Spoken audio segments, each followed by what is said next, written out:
Greetings, man, warriors. Greetings. Greg is back. So are you.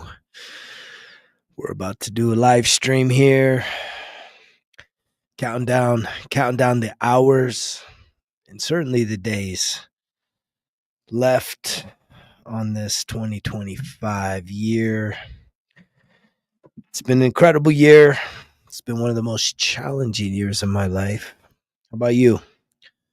How do you chalk up this year? Did you thrive? Did you barely survive? You still trying to figure out what just went down? It's an interesting thing. I can tell you what's helped me to weather some massive storms. The thing that's helped me weather some of the most incredible storms. Good evening, my brother. Glad to have you here. We'll talk about the things that have truly helped me to weather the most challenging storms of my life this year. And also, regardless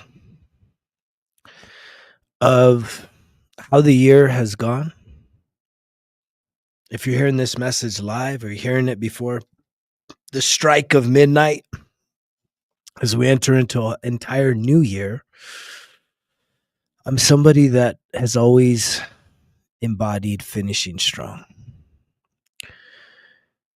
Finish strong. And that's obviously like a competitive athletic kind of saying. And so that may not always resonate with everybody. But I'll tell you, maybe it's not so much about finishing strong, but maybe it's about leaving something behind. Is there anything that you need to ditch in this final hours of 2025? Is there anything that you need to just say, you know what? Stay there. You stay there, and I'm going to keep going over here. And as you do that, guess what? You're going to be a lot lighter. You're going to be a lot more energized. And yet sometimes letting go is one of the hardest things to do. It's always one of the hardest things to do. I had to let go of some things this year. I let go of a lot of things this year. But you know, the most significant thing that I let go of was some deeper programs of myself. Because I had to realize that they were still even there. There were some parts of myself that needed to be let go of. And by letting go, what I mean is, I sat in it and I processed and I really, really made peace with some parts of myself that were still lingering and weren't serving the highest version of myself. And I sat in some fires. I sat in some of those emotional fires. And I think that's probably one of the hardest things to do. I think as we move into this 2026 year, maybe comment down below, depending if you're hearing this live or hearing this recorded. But one of the things that I'm really wanting to really do more of is connecting with community, connecting with people that are investing in themselves, making the efforts. Doesn't mean you're perfect, but it means that you're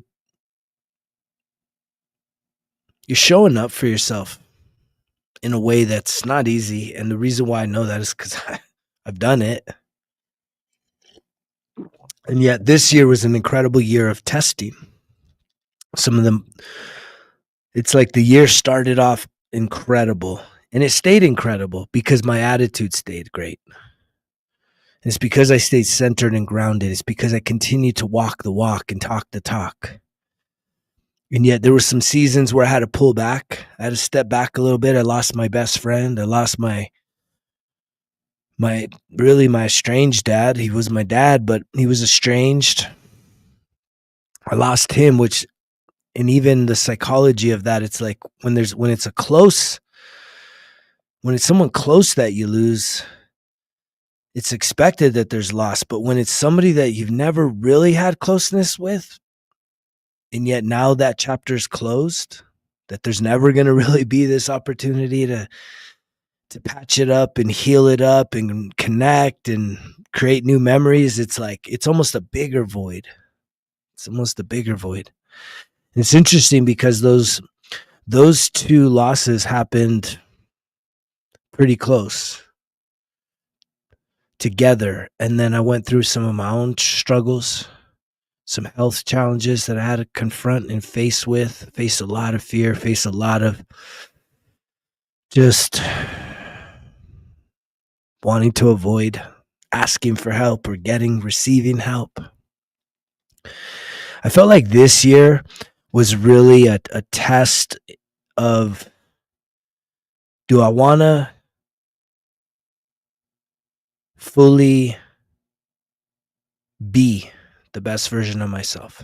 Or is there still some parts of me that's the lower version, that's the wounded version, that's the, self-sabotaging version, that do I still want to be that? And the thing that I've had to sit with so much clarity recently, as I've kind of come out of the storm, is, and I think it's something that can relate to a lot of people that tune in here at Results Kill Excuses, is that, man, honestly, when I look back at my life, when you probably look back on your life, and when you really sit with yourself in the here and now, we're really good at being who we are. If you really think about it, you're really good at being who you are. But the question to ask yourself is who you are, is that who you want to be? If you could hit a button to say, clean slate, brand new canvas, do you want to keep being the same person? Or do you want to be an even better version of yourself? Across the board, not just in one category or another, but truly be a better, more improved, more healthy, more prosperous, more helpful, more peaceful, more confident, more divinely aligned version of yourself? Or are you good? And, I know that the message I put out there, it challenges a lot of people, because guess what? It challenges me. This message, I'm my biggest fan.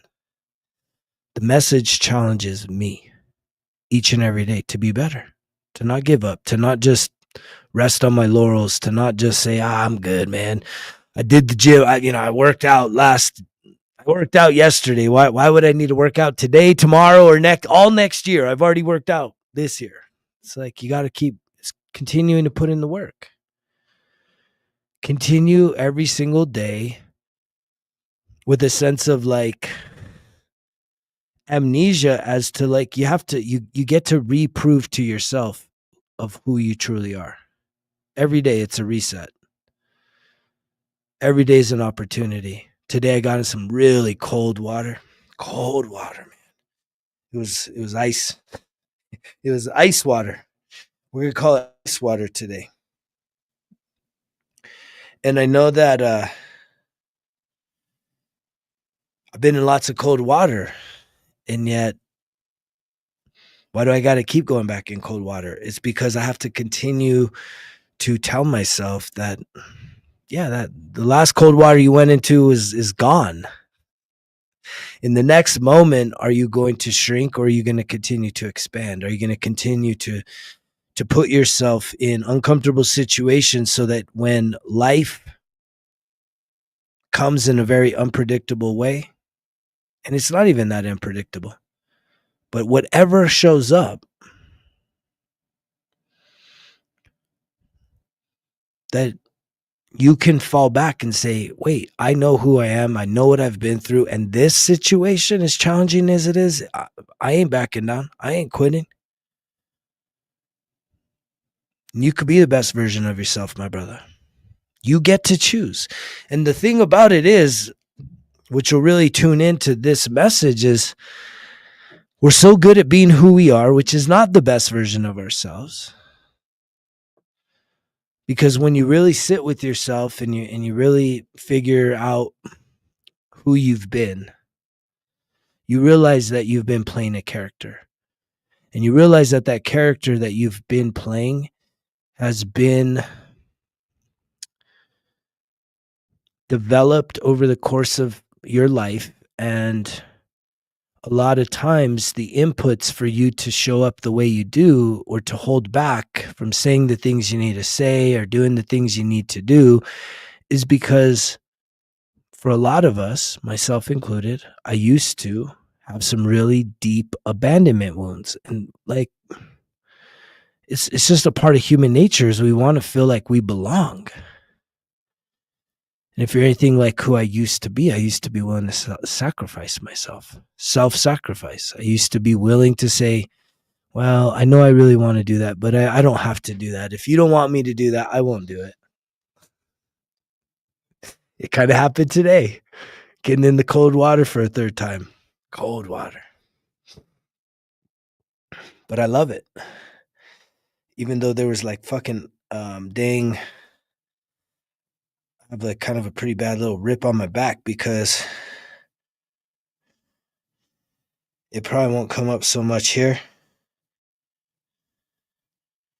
but you can see the ice. You could just see the ice, right? There's the ice, man.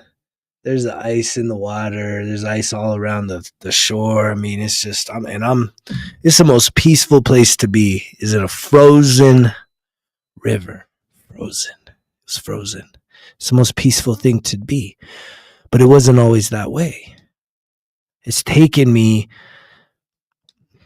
years and years and years and years and years and years of sitting there and, being nervous and saying, oh, do I really have to do it? Do I really have to do it? Like trying to talk myself out of doing it, and just saying, we're just going to keep doing it. Just do it. Just get in there and do it. To where now I don't even think about it. The river was 60% covered in ice when I went in there, breaking ice in flip-flops. And I don't even think about it. It's not even something I don't even comprehend. Is this cold? Is this hot? Is this freezing? I don't even think about it anymore. I just surrender myself to it with a willingness. And when you do that, then you override all the panic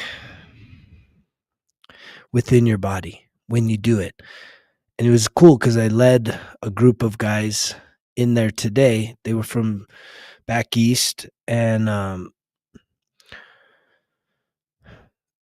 some of the guys were able to surrender, and other guys were just like way too in their head and in your body. And again, this cold water isn't a physical challenge. It's a spiritual challenge. Just like this entire existence, your entire life is not about your logic, your intelligence, the information, it's not about that. This whole entire life experience is it's a spiritual challenge. You put yourself into this realm as an eternal soul, having a human experience, to challenge yourself, to awaken spiritually, being fully wrapped in this humanity, and transcending the pain, the suffering, the trauma, the anger, the hatred, the envy, the worry, the fear, the doubt, the guilt, the shame, the grief, the life, the death, all of it. To transcend all of that stuff. And I know a lot of people that maybe just jump in, hop in and hop out here. It's like,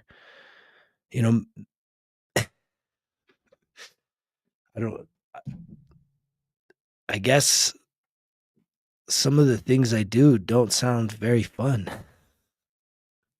Like meditating and journaling and grounding and doing cold water plunges and hot water soaks and, massage therapy and acupuncture and getting cupping and, climbing up mountains. I climbed up a mountain yesterday. It's beautiful. Climbed up a beautiful mountain yesterday. Been in the gym because guess what? We got to finish strong. So it doesn't matter how your year's gone. It doesn't matter if you feel like it's this year, you just want it to be over. It's like if you're already just, man, can this thing be done yet?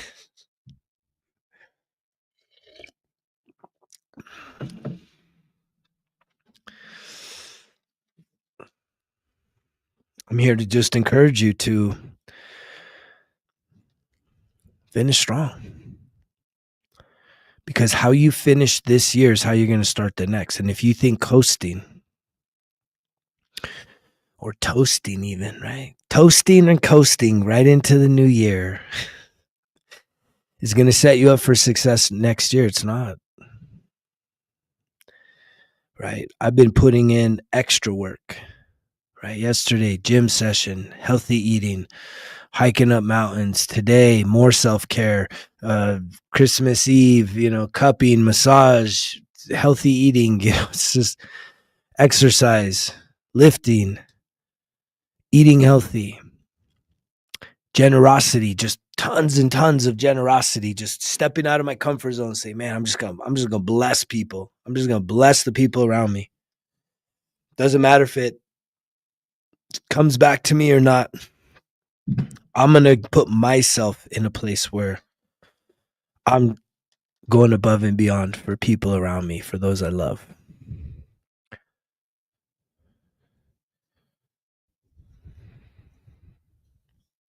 I did something really incredible for really a complete stranger. And what's beautiful about it is that the person that I really felt called to bless, you never know how someone's gonna respond after you do something for them. Because we're people that we take shit for granted. Someone does something for us, thoughtful, and we don't always acknowledge it. A lot of times we don't even feel worthy to receive. I know a lot of people that carry around emotional trauma. Worthiness is a big thing. And I say that just because it's a spot that you got it. I used that worthiness was one of the biggest issues of my life. And one of the areas that I used to really struggle with is receiving. I would give all of me. There's a time that I used to give everything and even more than I could ever give.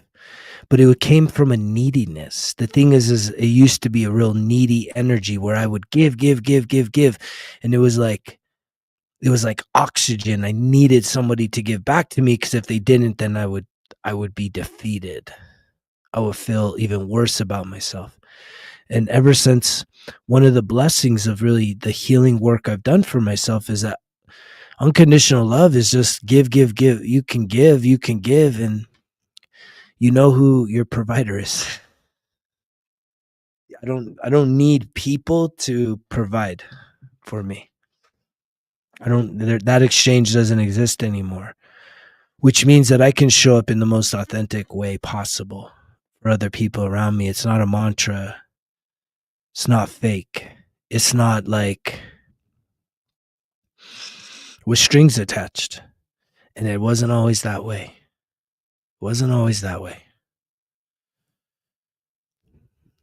Yeah. That's one of the processes of healing, right? Is when you really want to figure yourself out. What I mean by that, to figure yourself out, it's really to define yourself. It's to define yourself. It's to get a notebook and to sit there and to write out your definitions of some of the most just basic things you could think of. It's like to really say, I want to feel, well, who am I? Right? When you ask yourself that. I remember asking myself that 6 years ago when I went through my divorce. 6 years ago, I remember I was like I was so defeated. My self-confidence, self-worth, self-esteem was all-time low, because all of my value was tied up in the identity that I had as within a relationship, with what I considered like a perfect relationship, like the marriage, right? the wife, the kids, the house, the car, the job, the vacations. It was just like the image, right? This image that, oh, look at our lives. It's perfect. It's like, it was not perfect. It was not perfect. There's lots of problems. But again, we want to put on,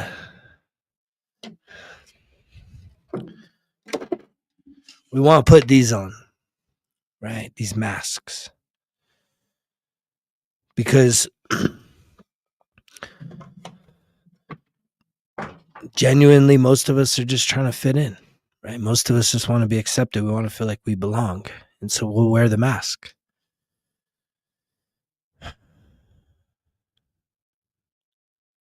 And we'll hide amongst the crowd. And that's a lonely place, isn't it? Any of you out there watching this right now, are you hiding amongst the crowd? And you feel so lonely.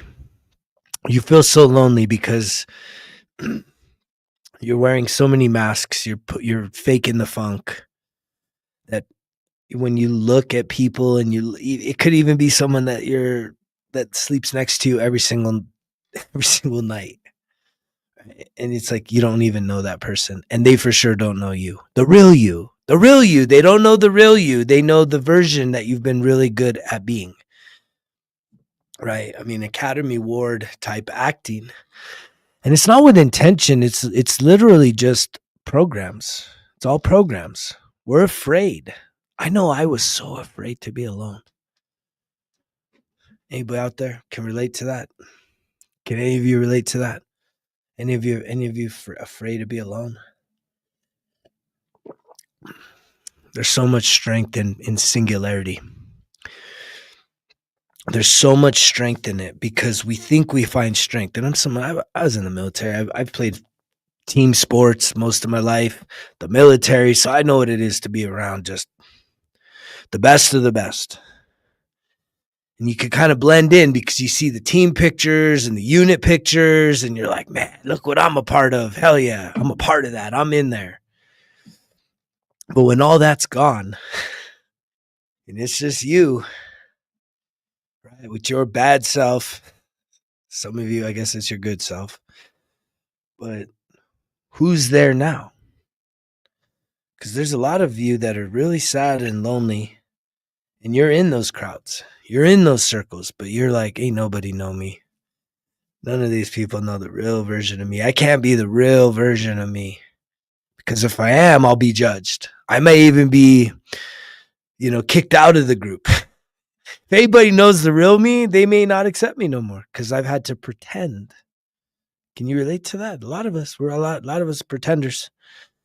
I mean, that's a big issue just with, I think it's kind of tribalism is what you see, right? Like in ancient times, we actually were a part of a tribe, and there was identity there, but everybody contributed. Like you couldn't just be freeloading in the tribe, and there was some special circumstances, but everybody had a role, a task within the tribe. But nowadays we jump into tribes and it's like, let's just be honest. I mean, we just make a lot of noise and get really excited or really frustrated with the tribes. It's an emotional connection. It's an emotional attachment. You're not making real investments in the tribes that you participate in.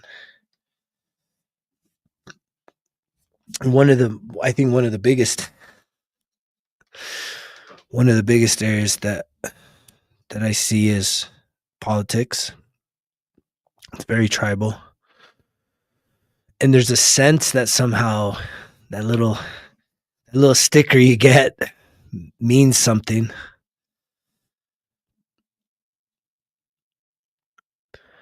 But it's also the sports tribes, right? My team.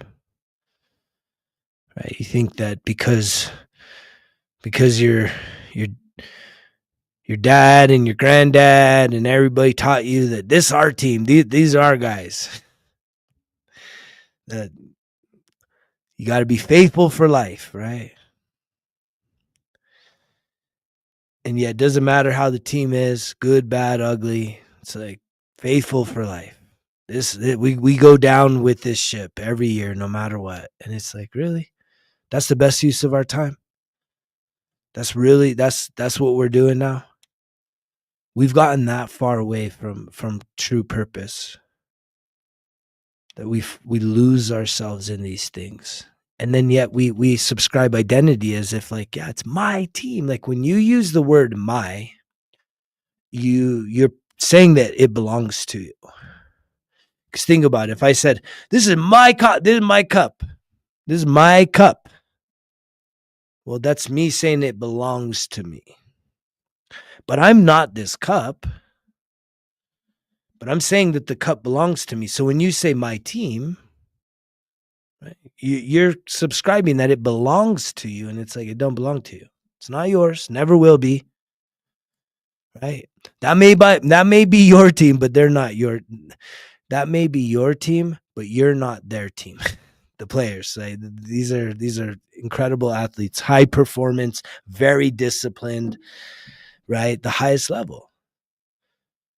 And then when you look at your life, if you think that being on their team and saying that it belongs to you is, sitting around, not really taking good care of yourself, not really investing your time, your energy, your talents into things that actually make you better, a better version of yourself, but instead saying, I don't need to invest in me. I could just sit here passively and I get to say this is mine because I'm watching it. It's like if I looked outside the window and I saw an eagle or I saw a tree or I saw a deer running around. I'm like, that's just because I see it and I'm watching it. That's my deer. That's my eagle. That's my tree. It's like, no, it's not. Just because I'm looking at it. That's what we're doing. We're looking at it. And even if I get excited at the eagle, I represent the sovereignty of the eagle. I celebrate the eagle. I get excited when I connect with nature, but I don't ever say it's mine. That's my eagle. This is my sky. This is my river. This is my hot spring.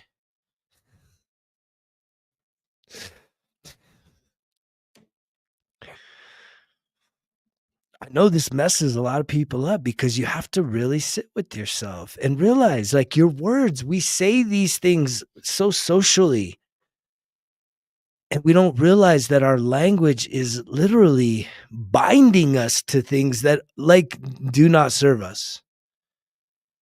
And then we have these programs that it's like every fall you got to lock in and it's time for the team and the preseason and the training camp and then the preseason and the regular season. And it's like you have to stay on that bandwagon. You got to stay on it. Don't ever, how dare you ever turn your back on something of that importance. It's like, are you kidding me? I gave up all of that shit in search of myself. I wanted to find myself and I never found myself in watching this shit. And anybody that knows me in personally and privately, I'm probably one of the most competitive motherfuckers out there. Just straight up. I am extremely competitive when it's like me doing something, climbing up a mountain with 100-pound pack, taking souls, like metaphorically speaking, but literally passing people up. And they're like, man, what the heck? Holy shit. How are you doing that, man, with that pack? Getting in the cold water with a bunch of guys half my age, and they're like, I can't handle this. And I'm just fucking chilling, man. Because I'm competitive. I'm like, I'm going to be the last one out. Y'all are going to be these young dudes, ripped dudes. We're badass. And I'm like, yeah, you guys are badass. Let's go down there in that cold water. Oh, really? Half the guys don't even want to go. And the few guys that went, a couple of them did pretty good, but I'm competitive. I'm going to sit there. I'm going to sit in that water and I'm going to make them look like, what the heck? Who the heck is this guy? Who's this guy? Damn, bro, you just go face down in freaking ice frozen river? What? But this is because I gave up. I gave up. The obsession with sending my energy to people that I don't think need my energy. Professional athletes, I've been athletic, I've been competitive my whole life. Whether someone was cheering for me or not, that didn't matter. I was going to keep doing what I was doing.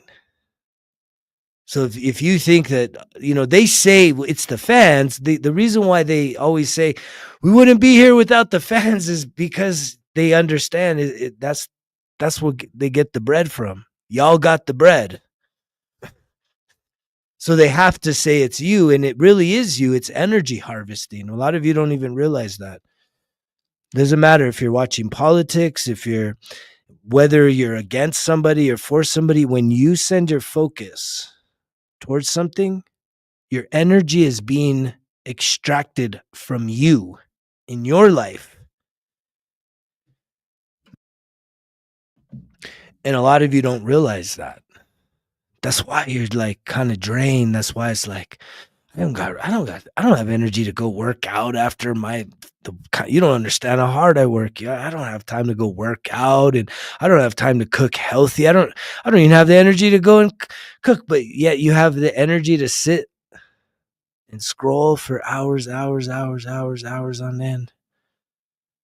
But you don't have time to go for like a 30-minute, 60-minute walk in the evening. Doesn't matter if it's cold and dark.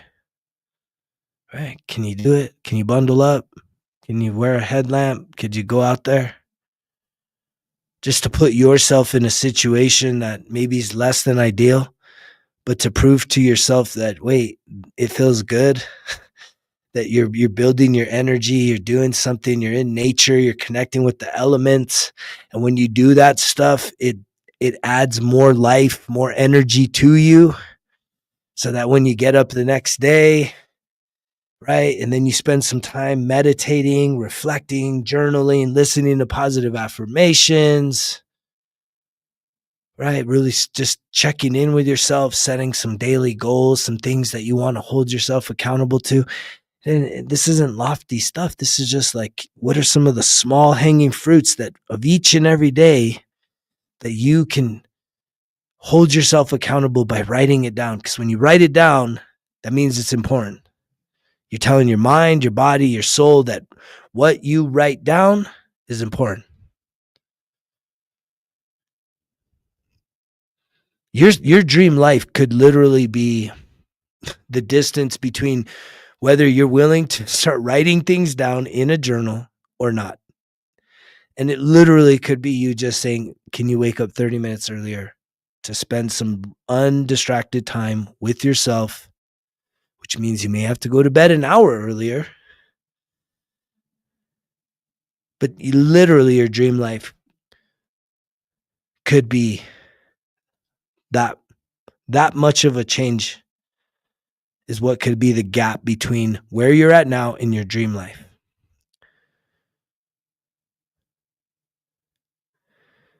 And I know that sounds like, yeah, right, that sounds too easy.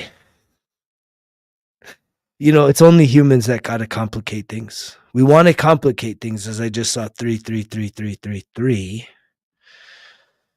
It's good synchronicity. We're the ones that complicate things. We're the ones that are so easily distracted from ourselves, from focusing on ourselves, from prioritizing ourselves in a way that literally helps us to start unlocking some of the magic. Because see, it may not be in the first time when you wake up 30 minutes early and you start writing down your goals. It may be the 30th time. It may be the 300th time that you do it, which is almost a year, right? It's almost like 10 months. It may be 10 months into the process of you saying, I'm going to lock in, I'm going to stick with this. And every day I'm writing down some goals. And every day those goals are leading to bigger goals, but I'm taking little tiny steps, making little tiny changes, but I'm locked in and I'm consistent and I'm holding myself accountable. That you may not see the shift, the magic may not, like the transformation, the breakthrough may not happen the first time. But it may be you on the 300th time of having a consistent morning routine where you're writing down some goals, you're writing down some affirmations, you're spending some time kind of reflecting, what did I do good yesterday? What could I have done better? Just, honest assessment of how you can improve a little bit at a time. That it's on that 300th day that you get this idea that you never had before. And you're like, where's this idea coming from? And something about you says, I'm going to write this idea down. It's a big idea. It's a new idea. And it's something that you just you don't just kind of blow past it. Because again, you've been present with yourself. You're creating more self-awareness. And maybe it's the 300th time. Maybe for you, it's the 60th. But what I do know is that when you start to spend quality time with yourself, and not just with yourself, but with the Most High, that's God. When you create that sacred time as a morning routine every single day, doesn't matter if it's a holiday, a Sunday, a Tuesday, a Wednesday, a Thursday, it does not matter. Every day I do this. Every day I have a morning routine. Every single day. Because see, the thing is life doesn't say, oh wait, it's a holiday. We're going to hold the crisis for the next day. We've all been around long enough to know that crisis, hardships, breakups, financial, you name it, health issues, all of it. It doesn't sit there and say, wait, let me be convenient for the person that's about to get smacked upside the head with this situation in their life. Let's make sure it's convenient. Let's make sure it's when they're totally ready. It don't work that way. That's not how it worked this year for me. I had literally, it wasn't even just one crisis. It was like boom, boom, boom, boom, boom.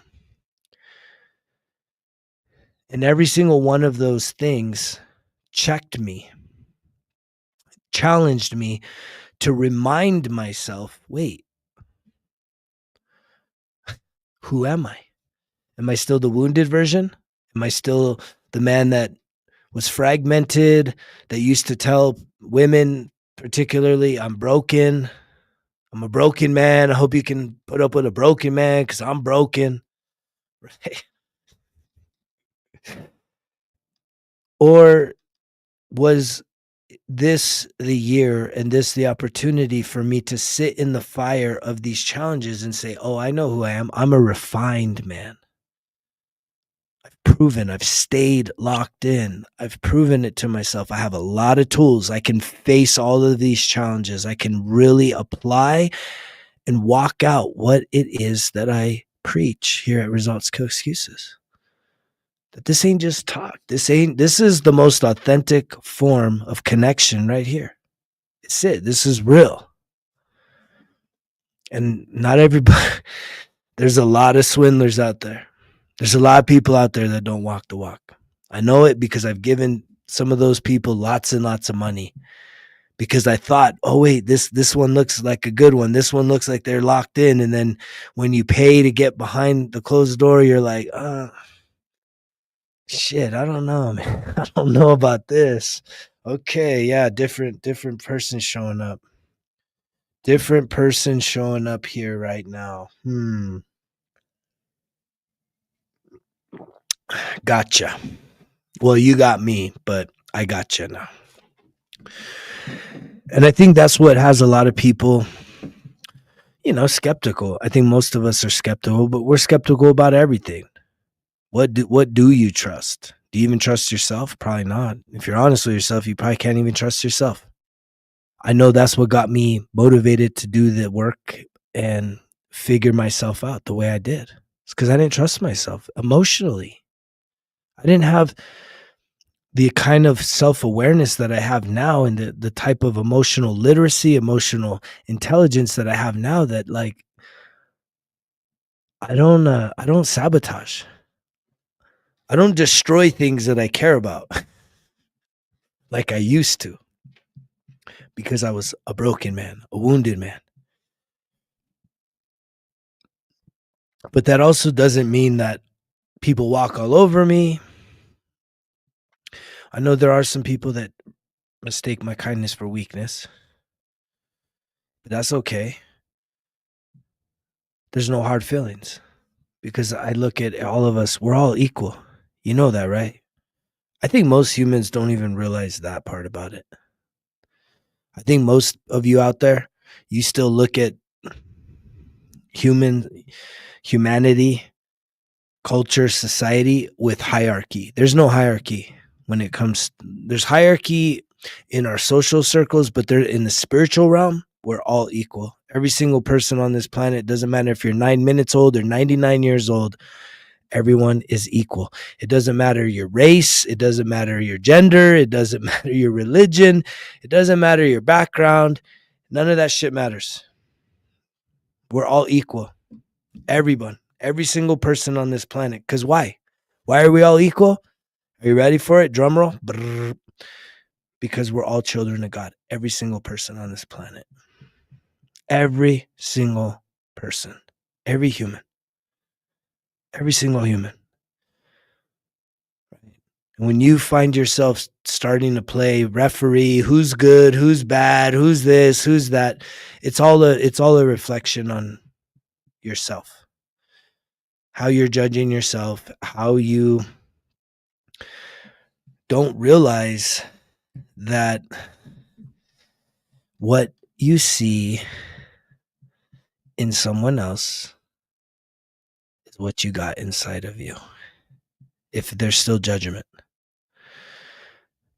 that's a master class in this game called life. I challenge a lot of people, especially in this day and age, because I see it. I see the people. I see how polarized we are. I see how politicized we are. I see how confrontational we are about my team and this team, and they suck and we're great and this and that. And it's like,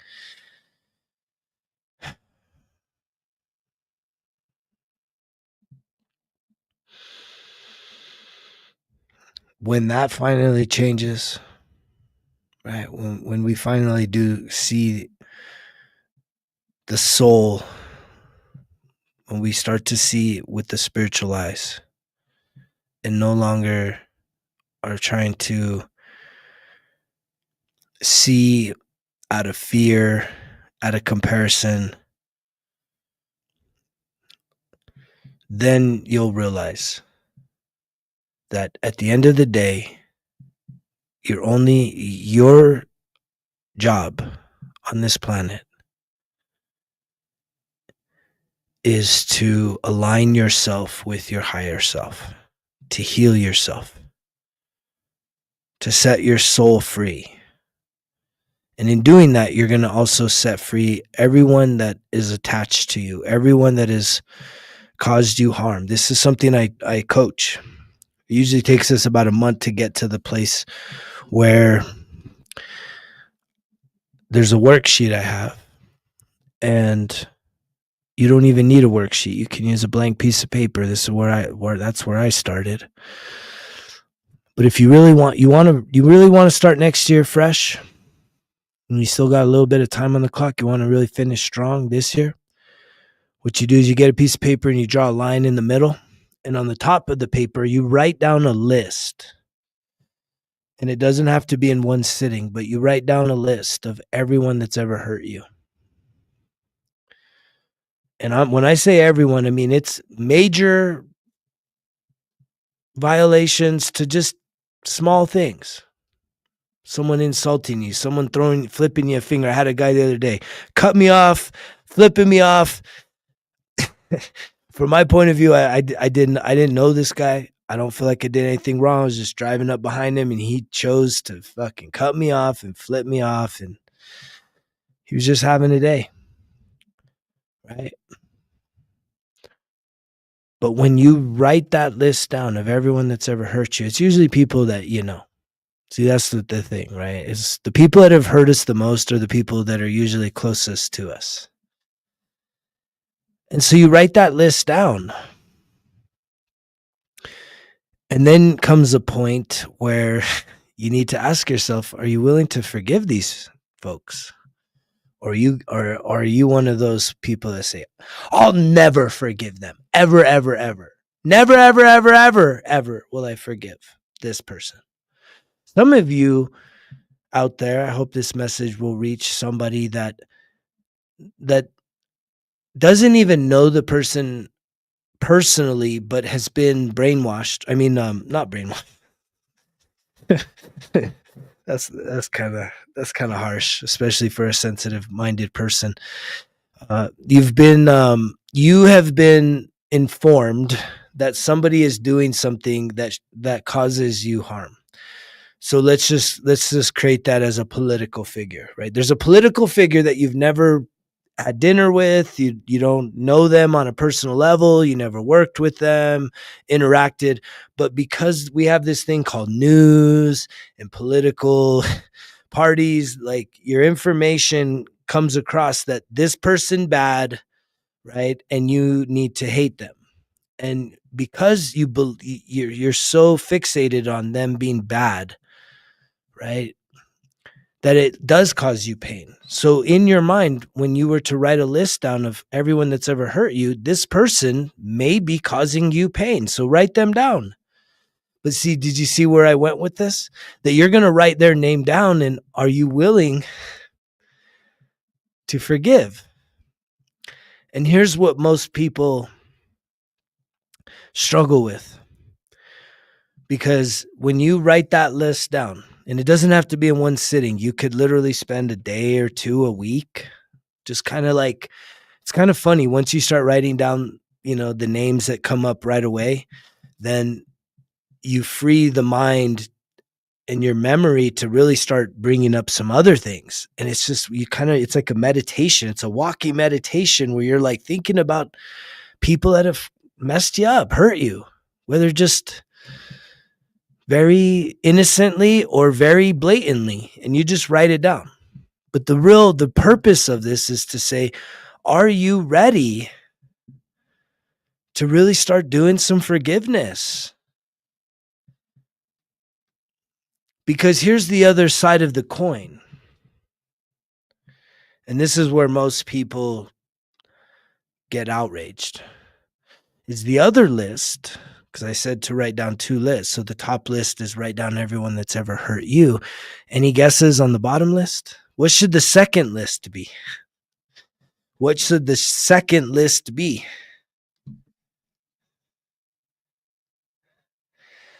What should the second list be?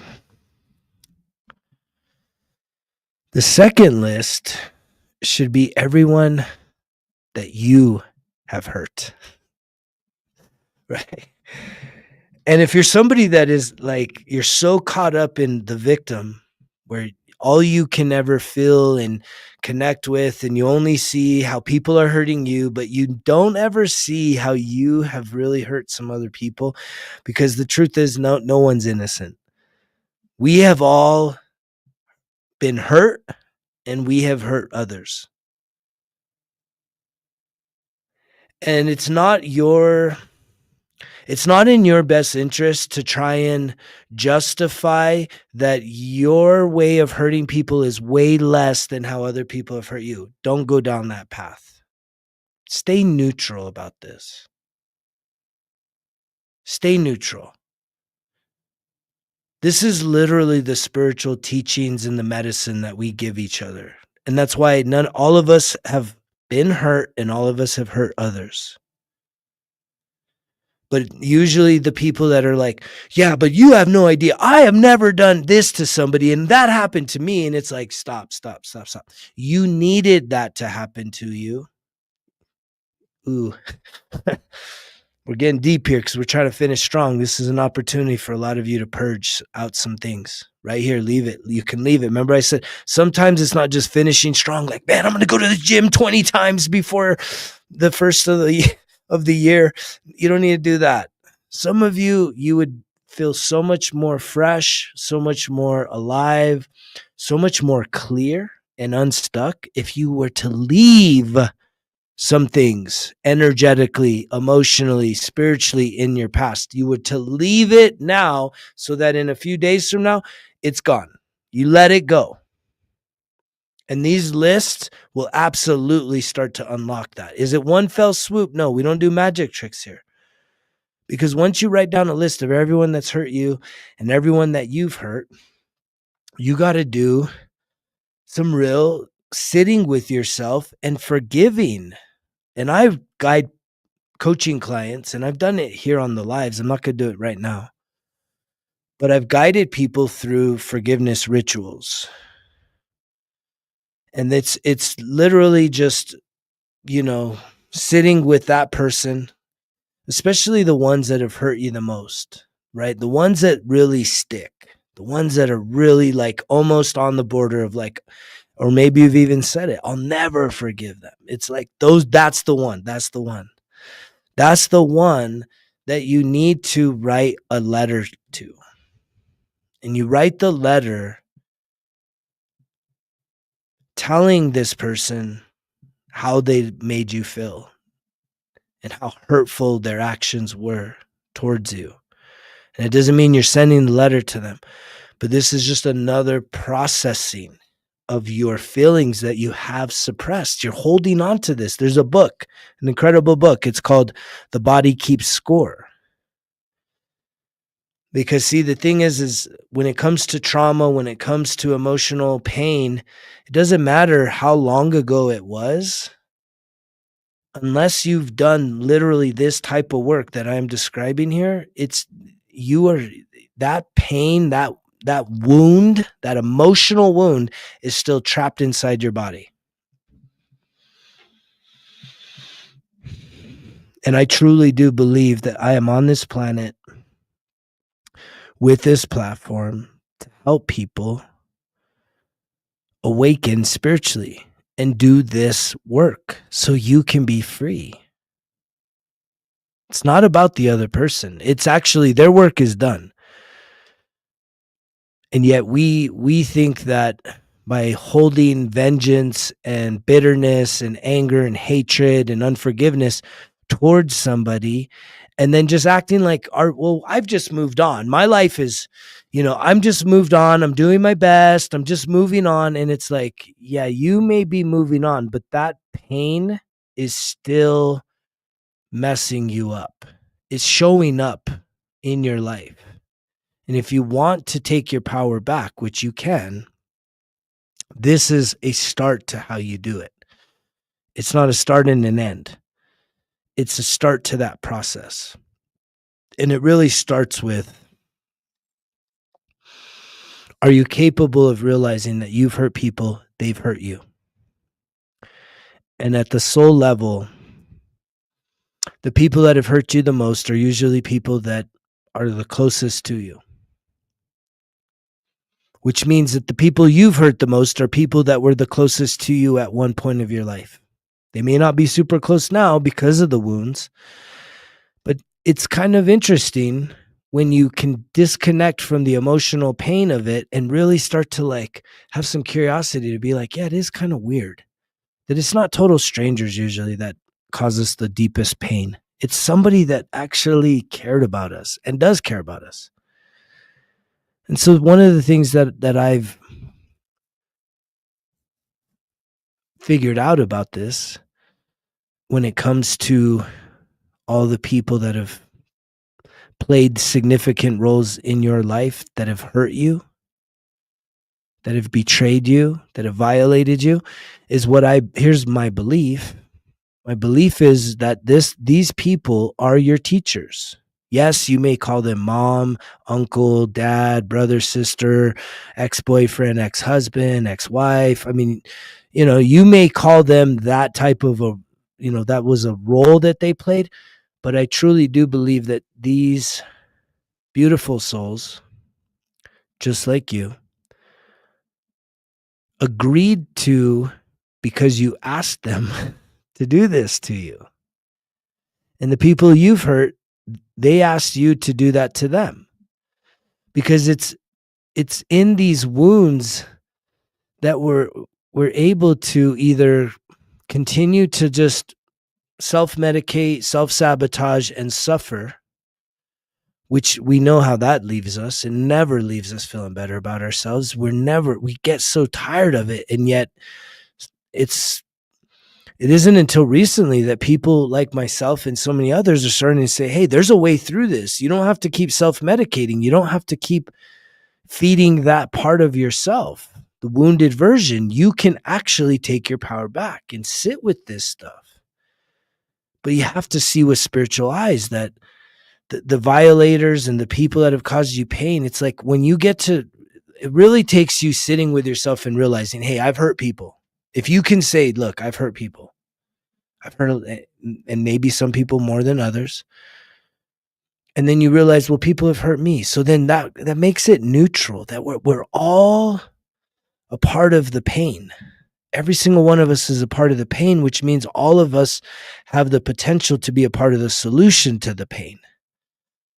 And the thing is if when I healed my pain, my light got brighter, my voice got clearer, my emotions became more fluid, and I became more self-aware and not so much worried about being self-controlled because I've healed. And yet when you do this same thing, your light gets brighter, your attitude and your frequency become more positive. And these distractions and these things that really just drain us of our energy become less and less and less and less interesting to us, because there's so many other things that you'd rather be doing and experiencing in this incredible experience called life than just sitting there and watching someone else do incredible things, when it's like you could go do incredible things. Maybe not the same thing they're doing, but there's some incredible things you can absolutely go and do. And it'll totally, it'll be something that you'll become obsessed with for yourself. You'll become so obsessed with it because it's you doing something that fills your cup, that makes you feel alive, versus just sitting there and being drained of all your life force energy. But that's the spiritual experience here, is that and that's what heals the earth. That's what heals this planet. That's what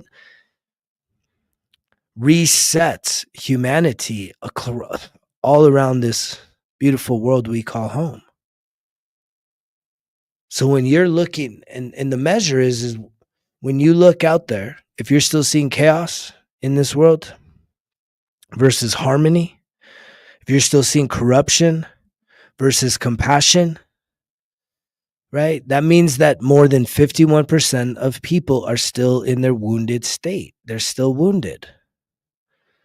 But when 51% of all humanity, every human on this planet, when more than 51%, when the scales tip, that people have actually embraced putting the effort and the focus and the energy on the work for you to heal your emotional state of being, for you to go through the forgiveness ritual, seek forgiveness, atonement for your own mistakes, offer that atonement for other people.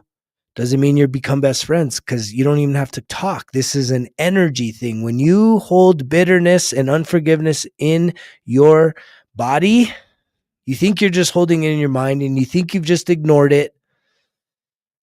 That's not how it works. You're creating blockages in your energy centers when you are unforgiving. Doesn't matter how bad it is. I know there's some incredibly painful things that have happened to people. I have heard it all. There's something about my presence, my compassion, my unjudgmental energy that I get strangers all the time on a regular basis, and people I know that they start telling me all their deepest, darkest secrets. There's just something comforting about me, my presence, that people just want to share the worst things they've ever been through. So I've heard it all. And it's so sad that it takes us going through these things. That's one of the mysteries. I don't fully understand why it's so important that we go through these things. I just know that when the light bulbs comes off and the veil's lifted and you're seeing spiritually, you're like, oh shit, we've all been through it. And all the chaos and all the conflict at all the different levels is really based on one of two things. It's actually one thing. It's fear. It's because people are making decisions and acting and operating out of fear versus love. That's it. So when you hold your own self accountable and you say, all right, I'm no longer going to be controlled by fear. I'm going to start moving in love, in light, compassion, in peace, in kindness, in generosity. When you start really making decisions and holding your thoughts accountable to where the inner critic that just constantly is berating you to create more fear and more doubt and more guilt and more shame, when you start silencing that voice and then turning up the higher self voice, where you can just be still and be at peace with yourself. There's not a constant compulsion that I have to do something. I can't just sit still. No, I need something to distract me. It's like, no, sit with yourself. Make peace with yourself. Sit in that silence. And what you'll learn is the silence is not so silent. And then you can really start separating your identity from, oh wait, what's this inner critic? Why is this voice in my head so freaking negative? And you start saying, that's not actually me. That's not the true you. That's not your authentic self. That's the version of you that is guarded, that is afraid, that's scared. And the reason why you're scared is because that version of you is in a state of separation. Separation from what? God. It's a separation from God. That's what it comes down to. And when you start to reconnect with your true authentic self, which is you are a child of God, then you start to realize that you were created, I was created, all of us are created, we're all created equal. It's only through our ego that we want to say, oh no, well that person's worse off and I should feel bad because of their situation. No. Every single soul that arrives here on this planet has signed up for a specific experience that gets you to the place where I am at right now. Doesn't make me better than you. I'm just farther along the path, just shining the light, saying, hey, this is the way. Test me, try me. I'm challenging you to challenge me to see if what I say is true. Well, how do you do that? You have to actually put it to the test. Start doing these things. Write down those lists. Get yourself a 1% better everyday journal, right? You're going to keep going back to that. Get yourself a 1% better everyday journal. What the heck's a 1% better everyday journal? Well, that's something that I created to help people start on this journey. I print every single one of these. And in it, the big vision is the 1% better everyday journal. You can see it on your screen now. This is the volume 1 bonus pack. There's 4 volumes.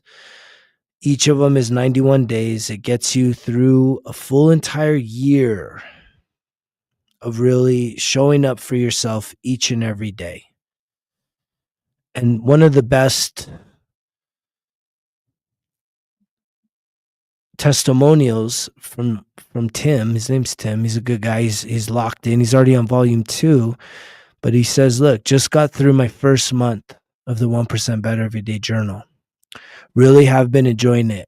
Getting out of my head and putting my thoughts on paper is a game changer. Starting a day with a positive routine is awesome. Definitely getting the next 3 volumes. Maybe for the first time in 25 plus years, I'll reach a year of sobriety. Results Kill Excuses really does provide the tools and resources to walk me through it. I'm grateful for it, and it's the reason I'm writing this comment. Hopefully someone else reading it will take my testimony and set them on the same path, one day at a time. So right now, this is a plug. If you go into the shop and you go into printed products, if you select either the volume 1 or the volume 1 and 2, which is over 6 months worth of content, if you add that to the cart and you go to checkout, and right here where it says discount code, if you type in RKE and the number 30 between now and January 3rd, which is I think this Saturday, if you apply that, look what happens. Wow. You just saved $50, $51, 30% off right now, 6 months. And it's not just the notebook. In it is over 100 videos of me coaching you through some incredible subjects like self-sabotage, self-improvement, self-development, and it's probably the best. And these videos here, you can click on this video here and actually watch. This is like the day 9 video of me coaching. So these are private coaching sessions, one-on-one. You got your journal, you're watching the video. I'm guiding you through what is being focused on in that phase of the journal. And so again, the resources are out there. It's something that I've put my heart and soul into, and clearly this is a purpose that I have on this planet, is to help elevate and awaken many, many, many others. And it's through example. It's continuing to show up for myself each and every day. It's continuing to hold myself accountable each and every day. If I start abandoning the things that got me here, I know how this works. It's the same thing as any form of recovery. If you've ever started a diet, right? We'll talk a lot about those things. Or you've ever started working out and then you stopped, what happens? Do you maintain your gains or do you start losing? You lose. So the same is true when it comes to your mental, your emotional, your spiritual, and your physical health. Is if you don't show up and fill your tank, sharpen your axe, sharpen your sword for that specific day, and you just say, I don't need to do this. If I was to say, I don't need a journal no more. I don't need to reflect. I don't need positive affirmations. I don't need to go to the gym. I don't need to eat healthy. I don't need to make content for people. When I know people's lives are being impacted through my example and through the products that I have developed along this journey to truly help people help themselves. If I was to just abandon all that and say, I've been doing this for 14 years. Why do I need to do it for 15? I'm good. Let me just kick back. It's like, it's all gone. Real quick. The spiral down is way faster. I did a hike yesterday, and one of the things that I love most about climbing up the mountain is going up is always harder because you're going up, right? You're climbing up a mountain and there's elevation. And it's like, man, I'm dripping sweat. It's like, but I love it. I could feel my heart beating. But the thing is going up is always harder. Going back down is more dangerous. And it's because of how we're our center of gravity. So it's like you're more likely to slip and fall, and you're taking a step down. And if there's like loose rocks, it's like you can hurt yourself. But the other thing about going down is you go down twice as fast. Going up is like, It's hard. It's hard to go up. But when you're going down, you got gravity on your side, and it's literally twice as fast. And so the same is true as when you're doing the work, improving your life, going up. Sometimes it's just you can feel it. It's like, wow, this is challenging. But then you hit a benchmark and you hit a breakthrough. Maybe it's after the first 30 days, like Tim, he saw progress that he's locked in and he's way downrange on volume 2. But you never know when that breakthrough happens. It's just, will you continue to be consistent? That's one of the hardest things that we have as people, is for you to be consistent. We try things new and we want instant magic to happen and to feel. You want to work out one time and look in the mirror and see the abs and the biceps and the bulging chest, and it's like, it's not gonna be there. It's not gonna be there. 90 days. After 90 days of being super consistent, that's when you might start seeing some transformation. But ultimately, for me, I say after 1 year, that's when I know the full picture of something. 90 days is a season. One season. In a year, we have 4 seasons. That's why I did 4 volumes, as I just saw 1, 1, 1, 1, 1. I did 4 volumes because to the 1% Better Everyday Journals, because it encompasses a full year. And I've always been somebody that for you to really know what something is about, it's going to take a whole year, right? Some things you'll learn about what it is pretty quick. If there's a misalignment in a new relationship, you're going to learn that really quick. But sometimes in a workplace, you may not know what it's like. Your first impressions could be favorable, could be negative, but sometimes you got to ride it out. And a lot of people don't just want to ride it out to see what does a whole year look like. Because that way you go through all the seasons, all the ups and downs, and you really kind of have now a full picture to say, okay, I see what this is about now. I understand. I've been through a whole year of this. I've seen it all. Now I have an accurate perspective.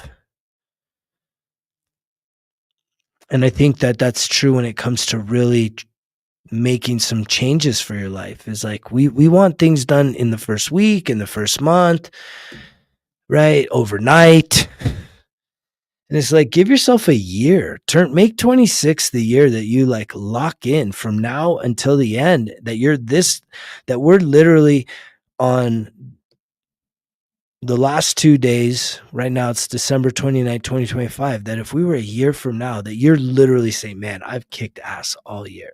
I'm so proud of myself. And it feels good to be proud of yourself, that you didn't give up, that there were times that you felt like giving up, you felt like not going on, but something kept you going. And that's where it's like, that's the spiritual piece. The spiritual piece is where you have to really find that perseverance, because the world wants to knock you off the course, does not want you to change anything about yourself, because you know what? You probably you serve a greater purpose when you are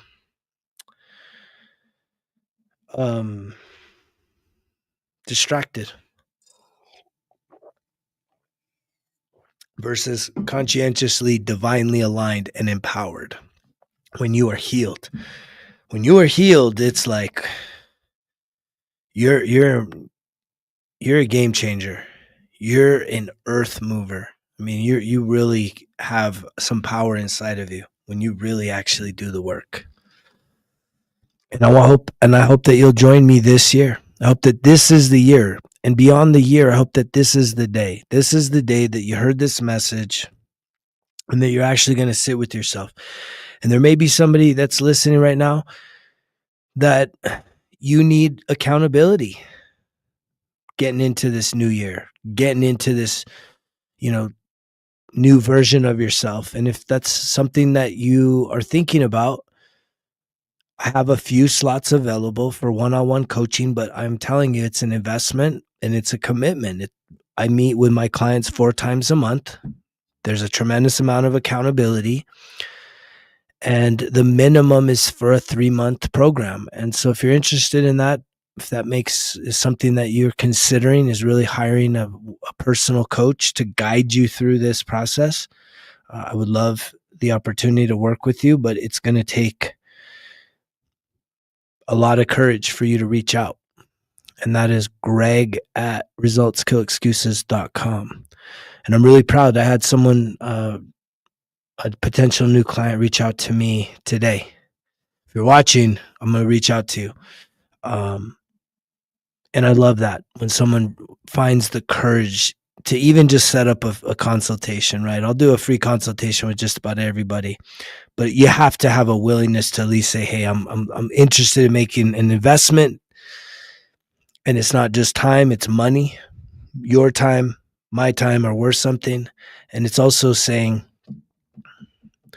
that you mean business, that this is actually going to be something that you're all in on, because you win, right? When you start making those transformations, when you start seeing that you do have a lot more power inside of you. Some of us, we just need that, right? There's no shame in needing somebody to just kind of hold your hand and walk a few months out to say, man, I need accountability, and I'm an incredible accountability partner. I'm a compassionate accountability partner, but I'm also a very challenging one too, because I'm going to challenge you to be better, right? And the consultation is usually just a way for us to make sure that we're a good match, right? That it's going to be a good fit.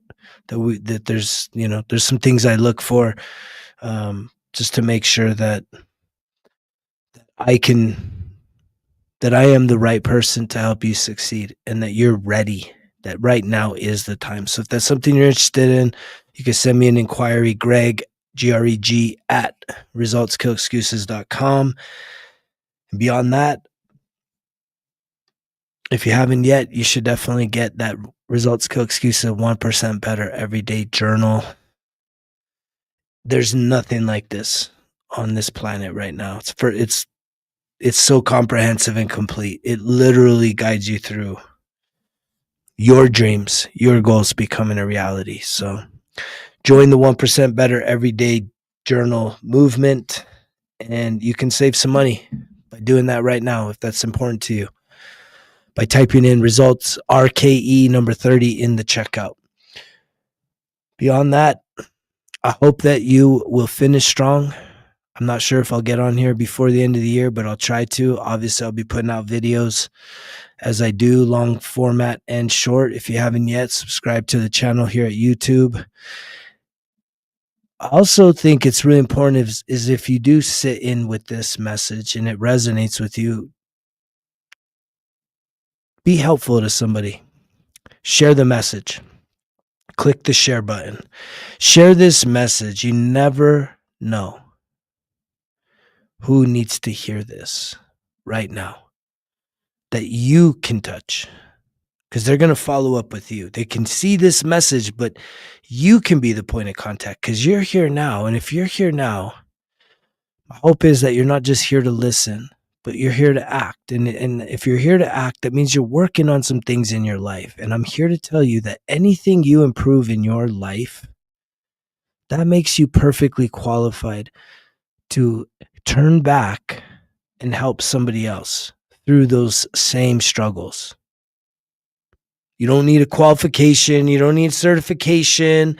You just need to believe that you've worked on some stuff and you have you've made some improvements. And now guess what? If you have a heart to be of service to other people, it's time to be of service to other people. That's the true purpose on this planet. Once you work on yourself, are you ready to be helpful towards others? There's going to be a huge need for this, especially with what's coming down the pipe, this whole AI thing in the next several years. A lot of people are going to be, you're sitting in a job right now that's not going to exist. And then you're going to be scrambling. What am I supposed to do? What am I supposed to do? And it's like, why not do what you're called to do, which is to help other people? with struggles that you've overcome? Why not be somebody that is a blessing to other people because of your example, because of what you were willing to face in yourself and overcome? I'm cheering for you. I'm rooting for you. Lots of resources here, lots of information here. I hope that whatever it is that you've been doing, that you'll double, quadruple down, finish strong, get past that finish line. But it isn't just about saying, let me start hitting the gym. But if the gym is on your list, fitness is on your list, health is on your list for next year, just things that you know that you could be better with, start now. This bullshit about, oh, I needed to be the first of the year. No, you don't. Right? That's a broken record. That's like, now is the time, not in 2-3 days from now. Make the shifts now. Plant the seeds in this year so that how you finish this year is how you're going to start next year. How you finish next year is how you start the following year. If you're somebody that slacks off and says, well, it's just been a tough year, man, I'm just going to chill out, kind of flat-footed, and just let the new year arrive, and then I'm going to get going, well, you do you. I'm just telling you what has helped me be successful throughout my life from a competitive standpoint is when I see a finish line, that's when I dig hard.